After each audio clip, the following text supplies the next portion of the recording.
So I'll give you a quick overview. I will start with what is BlackBerry OS 10, what are the components that it is made of.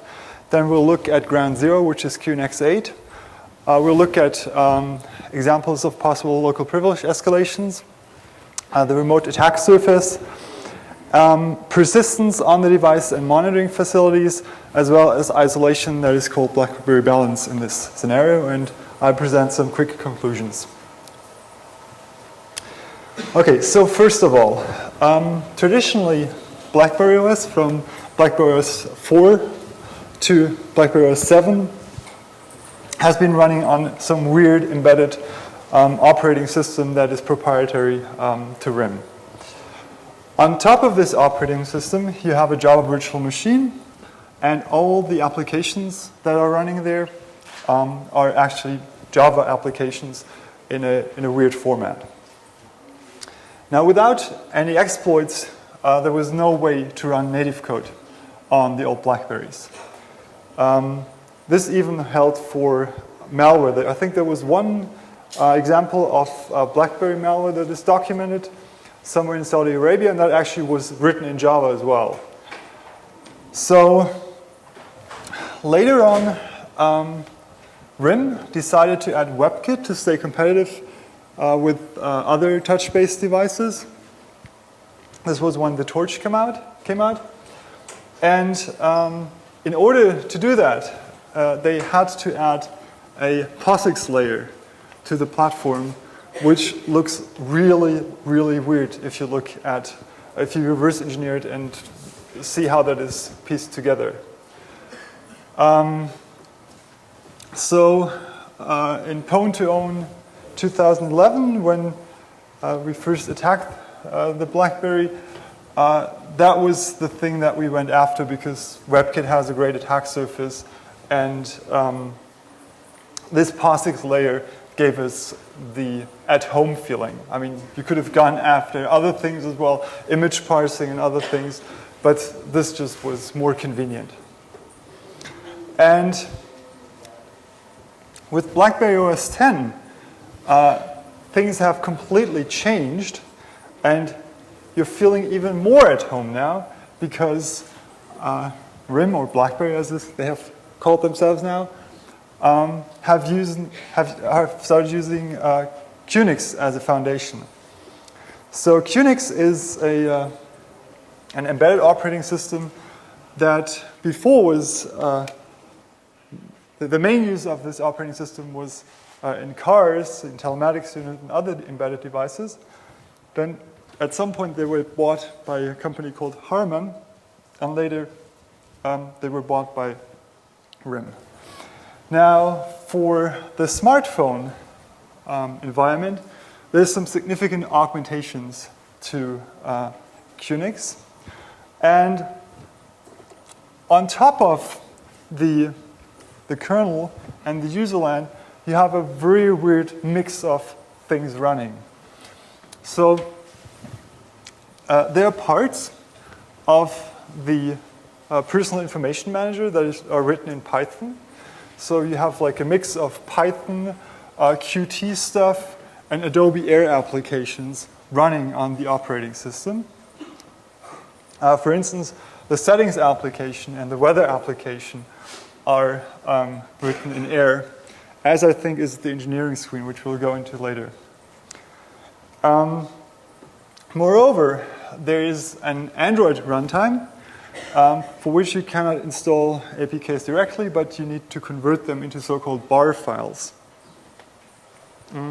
Doesn't work if the app has native code. And it turns out that many of the applications in the BlackBerry world these days actually are converted Android applications. Okay, so before we continue, I'd like also to give an objective of this talk. So I've thought about this a little bit, and I actually really like the architecture. So this talk is not about dropping wild O-days on BlackBerry OS 10, but rather to try to give you an understanding of the architecture and look into some undocumented corners. I see some advantages and some shortcomings compared to other smartphone operating systems that I'll go into. And I have decided not to look into the proprietary architecture that is the BBM and the BES. I have looked somewhat into that, but I then saw that this would be like another talk if you want to do this in a detailed fashion. There is some very good previous work by Zachlanier and Ben, sorry for writing it with 2N, sorry, typo, Ben Null about void camping the BlackBerry playbook. So in principle, the playbook was apparently like the testing platform for RIM, and the BlackBerry OS 10 is a direct descendant of Tablet OS, as it was called there. So for the playbook, there exists for all the versions a so-called Dingleberry jailbreak. I actually had to look the meaning of that word up, and then I was rather disgusted. So how that works is it uses the fact that the backups are not signed and uses the backup restore process to override a Samba configuration file, and using that you can execute commands as root. Then there is a slide deck that recently appeared, I think like 1.5 months ago, by Alex Plaskett from MWR, who looks into various corners of BlackBerry OS 10. And then also there is a BlackBerry OS Z10 research primer by someone called Alex Antuk from Zec Consult. This last one is a little bit confused in some places. I try not to rehash the information that these people have given, except where I need specific things to explain something. So I like, if you want to know more, I urge you to look into these presentations and resources as well. Okay, so again, what's QNX? So QNX is a POSIX compliant microkernel. The last standalone release that you can download is version 6.5. And for Tablet OS, version 6.6 and 7.0 are underlying, but these are not available outside of RIM as far as I understand.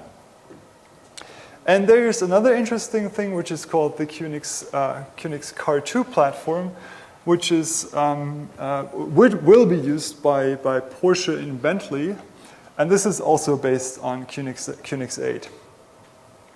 Now there was a period of time that the source code was openly distributed, not in like an open source sense, but like you had to register and download it or check it out from their SVN between somewhere in 2007 and 2009. And you can still find copies of that online on some Chinese sites, or I think I found mine on some Brazilian university FTP server. And that is actually, if you want to dig deeper into the kernel, that is a very, very helpful resource, because then you don't have to reverse engineer the whole thing. There have been numerous changes, but it's good to know what the starting point is.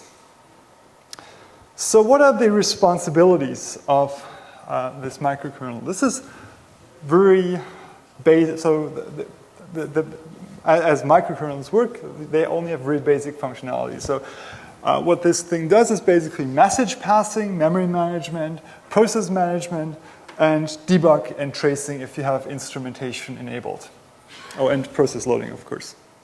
Now, device drivers, file systems, and networking are not in the kernel.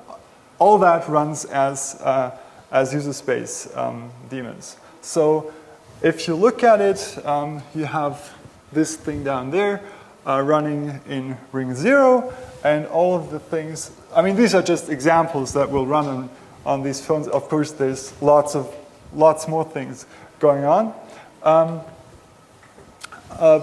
I think all of them except for the menu service run as root as well, which is kind of important.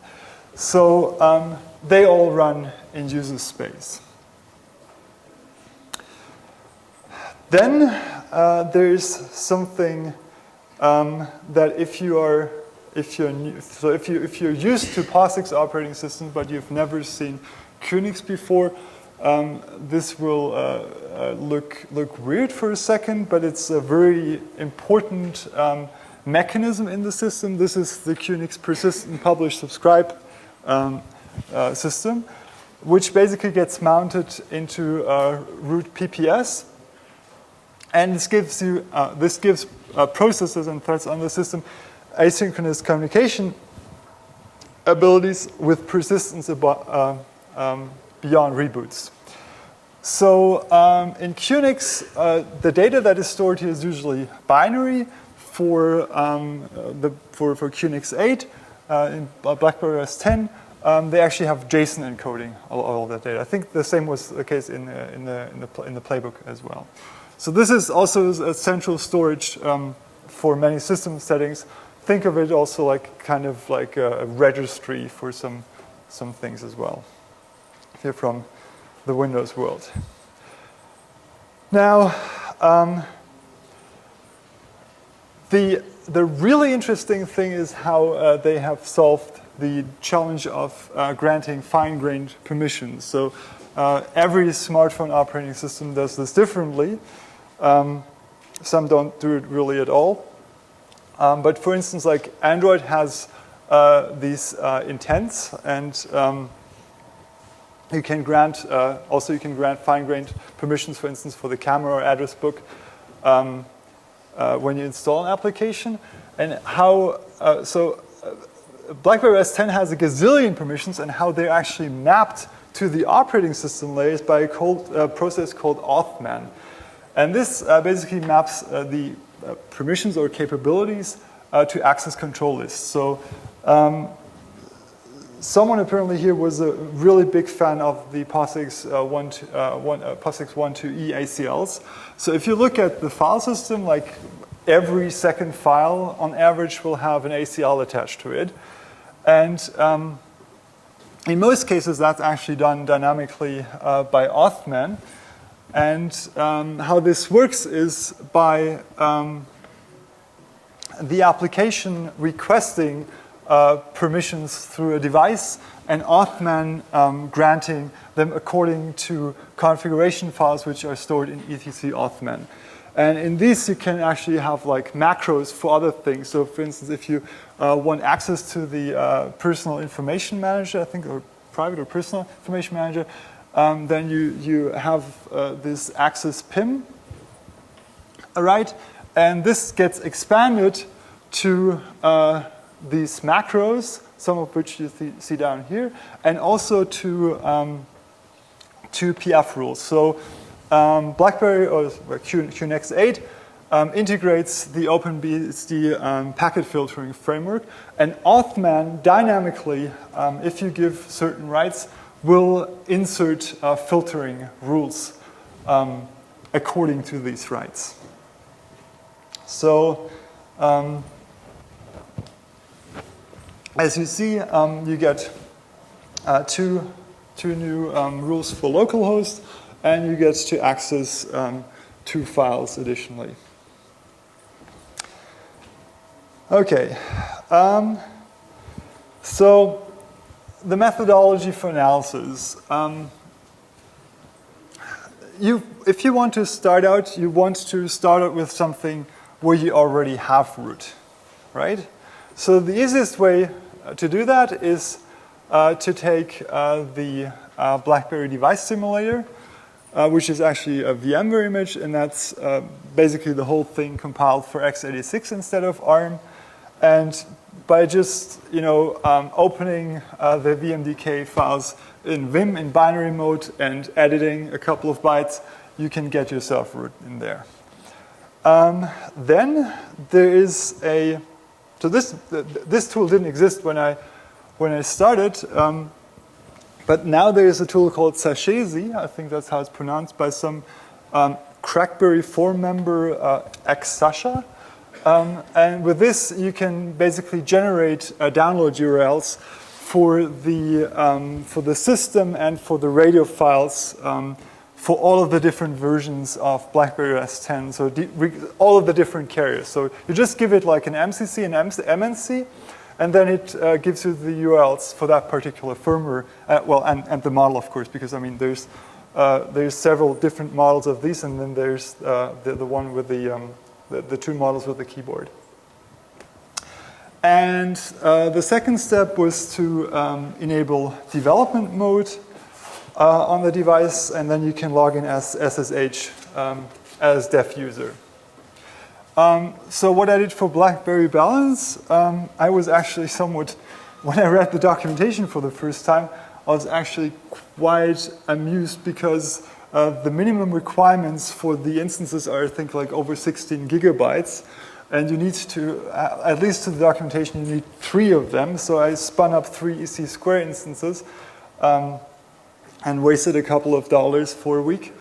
But I mean, there's no other way to test this because there are no, for BS10, there are no trial setups that I'm aware of. And you can't actually test BlackBerry Balance without having a Best 10 server. The good thing that there's a trial license for this. Okay, so after I had done that, the next step, because I really care about memory corruptions, I had a look at the exploit mitigations on the platform. And they're actually quite good, except for one thing. So they have a toolchain with ProPolice built in. They use data execution prevention, so the XN bit on ARM. They have full ASLR, so the system binaries are pi-linked. The toolchain also builds pi binaries by default, and they have full Ralvo on the ELF binaries. I didn't notice any heap hardening. I mean, I had expected some, but there doesn't seem to be any at the moment. Okay, so then I thought, okay, starting with a memory corruption is probably a little bit overkill. So let's have a look at what other things there are on the platform. And there's this crate directory scripts that I really encourage you to look into. And one example, also, this is nice because it shows the advantage of the microkernel, and I'm not giving you away a root escalation on the platform. So there's a program called PIDIN, which is the bastard PS on QNX. And this doesn't, as many other utilities on QNX, it doesn't filter the output. So you can actually have things like backslashes so you can have character returns and semicolons and shell meta characters and everything in the output. And there's like this script USB host. And this takes the output and it assumes a certain format, which of course doesn't work anymore if you have a program that contains a carriage return already. And using this, you can kill other processes running as USB manager. Unfortunately, they don't run this as root anymore because this RIM USB manager Nile, so Nile is the platform apparently for this, it executes this shell script after having dropped privileges. And this actually saves the day here. There are many, if you look at this directory, you will notice other similar things, and in some cases with greater potential than just killing processes.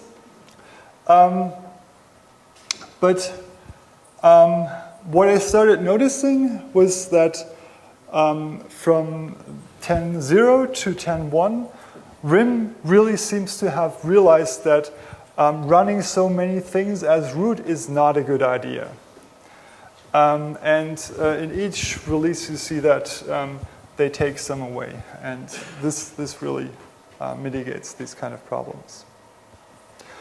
Okay, so let's look at the remote vectors. Obviously you have the installed applications, you have browser bugs and WebKit. if you take like, just look at the version of WebKit that they're using on the platform you're attacking, and then you look at trunk, and then you look at all the test cases that are in WebKit trunk for reproduction of various memory corruption vulnerabilities. That way you can easily find something. And they work without problems on that platform. But you need another privilege escalation to make something with that. There is the media synchronization tool, which I found interesting. So this is called MMSyncLite. I find that particularly interesting because this is something for basically generating thumbnails of all different multimedia files that drop on your platform. And this runs in the background, and obviously it needs to parse those image files. That's another vector, and of course there are the direct vectors, IP version 4, and I was actually surprised that it also supports IPv6. Proximity-based, you of course have the cellular baseband, the Wi-Fi, processors in the Wi-Fi firmware, Bluetooth, and NFC as vectors. Now for IP, that's really interesting because I noticed several crashes in their IP stack, which I think in the year 2013 shouldn't happen anymore. I'm still investigating that. It seems to be IPv6 related, and it's totally unclear to me at the moment whether it's exploitable. But when I looked at that, for the first time I realized what the advantage of microkernels for the offensive side is. Namely, the networking services and the drivers will be restarted for you. So that makes exploitation a lot easier because it's not just a one-shot anymore. So if you screw up, you can try again. I have to warn you though, you'll see this later, if you fool around with that, make sure that you're not logging everything to RIM. We'll talk about that in a bit. So for the baseband, there are different configurations of this Z10 available. I have looked at the other device, and the Z10 seems to be the only one where this is the case. And all of the handsets except of the STL100-1 use Qualcomm chips. But this STL100-1 uses an ST Ericsson Thor cellular chipset with a TI-OMAP application processor. I think this is because initially when they start developing the platform, they had these Def Alpha devices and they're all aware of this exact same chipset combination. And this actually runs the old Nokia stack that was bought by Renesas and licensed to Sony Ericsson. The problem is the baseband division of ST Ericsson now is defunct. They don't develop anymore. They kick out all their people. And this handset still is sold in Southeast Asia, the MENA region, and Turkey and Spain. From the baseband difficulty levels for an attacker, it's significantly easier to attack this one than to attack the Qualcomm chipsets, because as far as I'm aware, currently there are no published techniques for wrapping on hexagon. This is a typo again, because I was confused of the models. At the moment, I would advise to stay clear of the STL100-1. The difficulty levels of exploitation from the baseband side to the application side are a completely different story. I haven't looked into that, just like general observations on the baseband itself. From what I've seen, and I've heard people from RIM claim to me a different thing in the past, there don't seem to be any modifications of any significance from a security side to the baseband source that they have. So it matches really, if you bindiff the baseband binaries, it matches other vendors. Okay, now, after a while, I ran into this interesting facility hidden in the engineering screens. So the engineering screens, if some of you have toyed around with Blackberries, you will be familiar with them.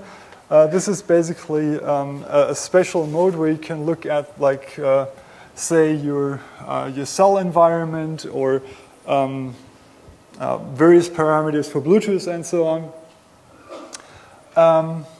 And for that, you need to have a code that is derived from the pin of the device, basically the hardware identifier, a time period that is translated to a long string, and then they use some secret that is derived, I think, from Doctor Who, with a SHA-1 MAC to generate, I think, an 8-digit number that you enter, and then you basically unlock this engineering screen. And I was very surprised when I looked at this engineering screen on this device that they have something called remote lock collection. And this is if you reverse engineer the services for that, you see that this is controlled through a PPS system QUIP. So I would have actually never looked into that, because in my notes I had this QUIP thing down as QNX instrumentation something services, which sounded totally uninteresting until I ran across this. And then you look at this remote lock collection, and it looks a little bit like the problem that Carrier IQ was in the past.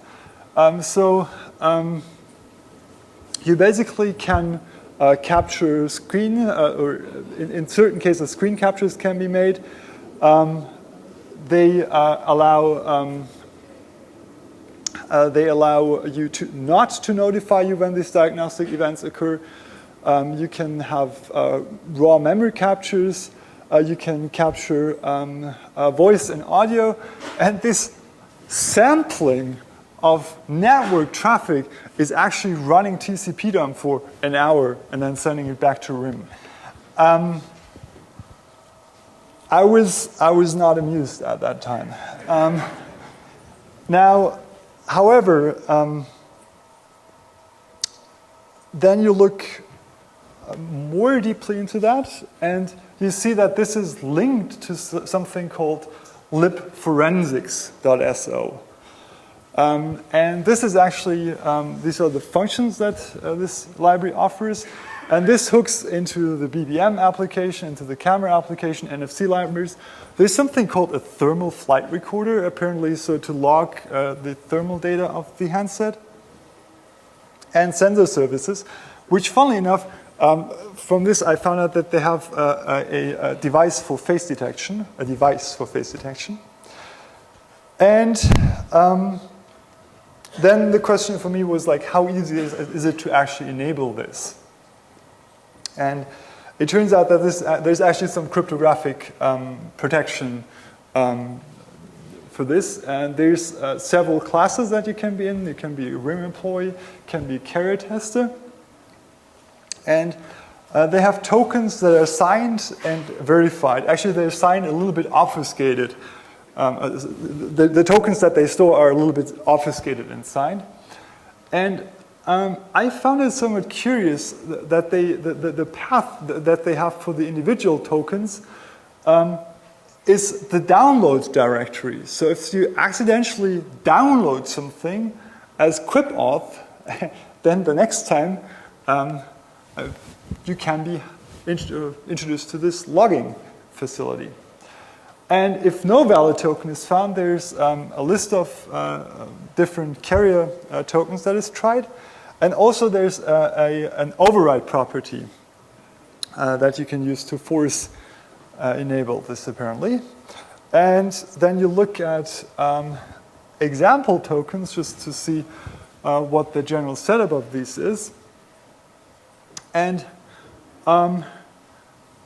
they have a field called auth activation message, which is very nice because that way they inform the user that this is being performed to them. However, this is not something that will be displayed in general. This is something that is set in the token. So if I want to enable this without without displaying the message, then I can just send a token like this to the user, and no message will be shown. And the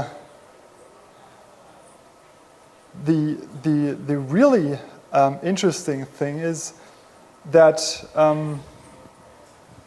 most of these processes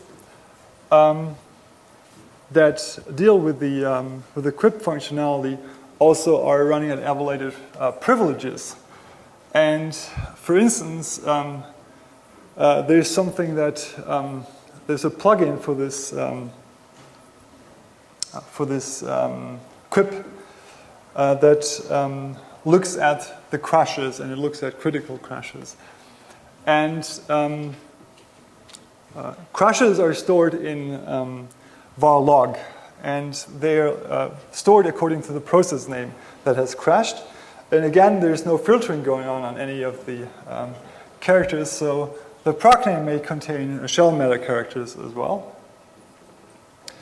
And then you see that this crash monitor, there's various dances with these log files or these core dump files in var log that that all involve executing system. So this is not only useful for logging, that's what I'm trying to tell you. Okay, that was the fun part. Now let's talk about the more problematic part. Initially, I had strong hopes that persistence on the platform would be hard because the device is a trusted boot device. So the system binaries, when you boot up the device, will be verified according to a chain of trust. And there's actually a file for that for the bootloader to verify. However, if you compare the code verification that they claim to have, then you see that the code verification is not actually going on at the binary level. So it's not actually binaries that are verified for installed applications, but basically the code verification happens at install time of the application. So in some other presentations, people claim if you're a dev user, you can copy binaries to the system and execute them, but that's not true. If you're any user, you can copy binaries to the system and execute them. It's just you can't, unless you have some exploit, you can't install forged packages easily. But you can totally get binaries on the system that remain there, and then there's another trick that you need to do to get them executed after every boot. So persistence on BlackBerries at the moment is significantly easier to achieve than on last generation iOS devices, because on iOS the verification actually is on a page level of the binaries, right? So it's actually the loader and the kernel that work together. But it's somewhat, if not significantly better than for most Android phones.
I haven't seen anything, but I mean, once you root, the only thing that is protected from you is the kernel. And I haven't seen anything in the kernel that would try to do any kind of detection that the device is jailbroken, and I haven't seen any daemons that try to detect that. But if you have daemons, then you can easily defeat that. It would only be meaningful if you had this in the kernel. Yes? Do you have anything that indicates that crypt isn't off by default? No? Okay. Yes. Yeah. Yes.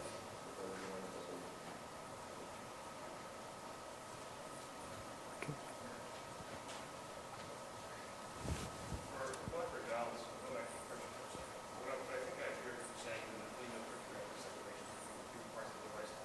I'm sorry, I'm not able to hear that. Sorry. BlackBerry balance, I think what I heard you say from encryption basically is that there's no real separation grammatically between the personal side device and the enterprise side device. So the encryption is really like one set of keys for the whole device, right? It's not separated out.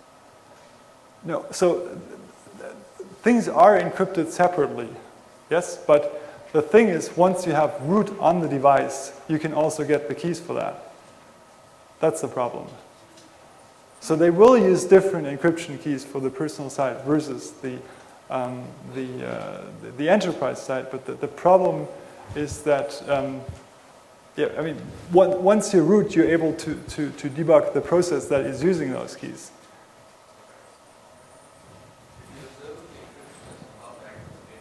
See? Sorry, can you repeat the question, please? Yes? Honestly, I don't know. I haven't looked into that. But that's a good question, actually. Thank you. Yes? Do you know if it will let QMX8 come out as a standalone release? I don't know. I think people behind you would know that. So I actually have to say that I briefly looked at the encryption mechanisms of the platform. This is also why you don't see anything in my slides. The encryption mechanisms, they look perfectly fine from what I've seen. The problem I see more in the system security side. Have all the things from QNet come forward into BlackBerry OS like QNet, things like that? I haven't seen anything, no? But that would be interesting, yes. Okay. Any more questions? So I've also just looked at BlackBerry for a short time, but I see what happens is that when you put it into developer mode, it does start kind of a web service that you can also get. And what I saw is obviously you can't just, if you go and make a normal connection to it, get to it. And what I saw from taking the simulator and the binary, that obviously there's some user agent that they look for. This is actually interesting. So there's, okay, but go on, sorry. Yeah, so what I say is that obviously they use the web service that you're allowed to actually push apps using what they call, obviously using Samba. Yep. Like behind that, push the apps on. And you were saying that there's kind of no heap-based protection. So how would I maybe go into that? Because I'm looking into ways to use the web service to maybe see if I can push malicious apps through there or see if I can find vulnerabilities from. So wait, you have like a heap exploit that you. Well, it's basically the question because if you log on as a dev user, obviously the dev user can't access say / applications to actually look at all the installed applications and all that. And just if you push obviously the app through the web service through Samba, it obviously does get installed. So that does seem like a high level of privilege happening. Yes, correct. Yes, so the QCon, so there's a couple of web servers that are running, and there's a daemon called QCon, which is responsible. And the QCon actually is running as root. If you SSH into the device, what happens is that QCon actually starts a thing called QCon door. And this depending on which key you authenticate with, will give you either dev user, or there's a different 1024-bit RSA key that can also give you root on the device. But I understand that's probably what RIM is using to develop on the devices. But that definitely is a service that is worth looking into.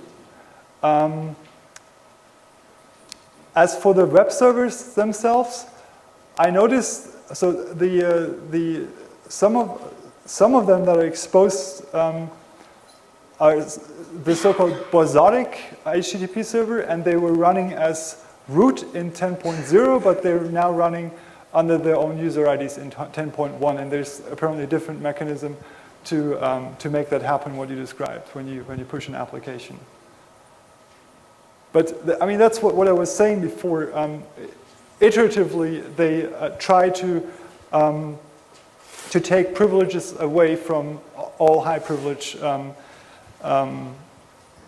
daemons that are running on the device. Did I answer that question, or because I'm not sure, because I haven't gotten into the heap part, but I didn't quite see the relation as well. But you mentioned that you didn't see any heap-based protection, so yeah, so basically, yeah, so what I was saying is like usually, no, well, not usually, but other operating systems these days have heap hardening mechanisms where they basically make heap metadata corruption harder, or where they have cookies for the pointers to make sure that people cannot easily screw with the allocation mechanism. But this I haven't seen on this platform. Yes. Other than the UID and UID separation, what the sandboxing do you think would make it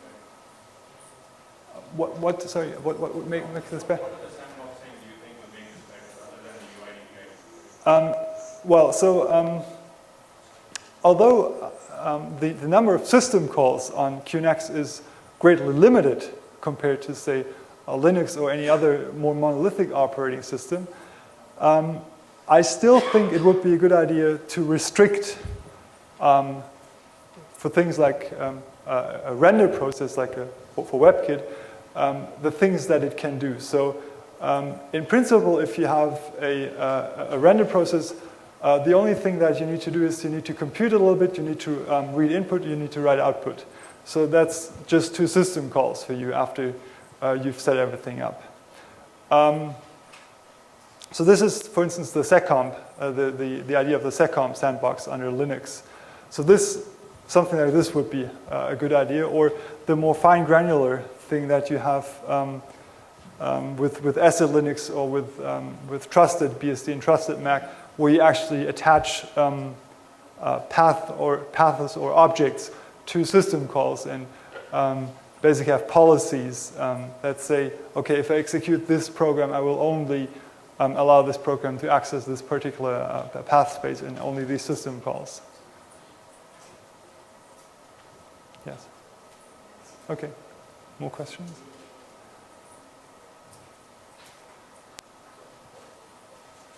Yes. What I'm seeing in some of the apps, if you look at Windows, say 8, they've got maybe a runtime broker service that actually holds or the communicates between how the metrics all app run. And what I saw on BlackBerry is the app process obviously containing the app or the BlackBerry store apps that are running, or Yeah. the actual app or the mobile app. Is there a way, or have you looked into getting a wrapper maybe around the app process so that it can maybe hook that into GDB and actually see how the process actually pulls in the mobile application and then puts it into, like when it executes, how you can actually analyze it from backwards? I haven't actually looked at applications at all. So I have looked at the privileges that applications have. I haven't looked at the inner workings that happen when you install an application beyond looking that the verification looks sound. So, but I understand. So I think you can look at the Void Camping slide deck. They have done some looking into that. And I think, from what I know, most of that still is relevant. So Tablet OS and BlackBerry OS 10 are actually rather close still.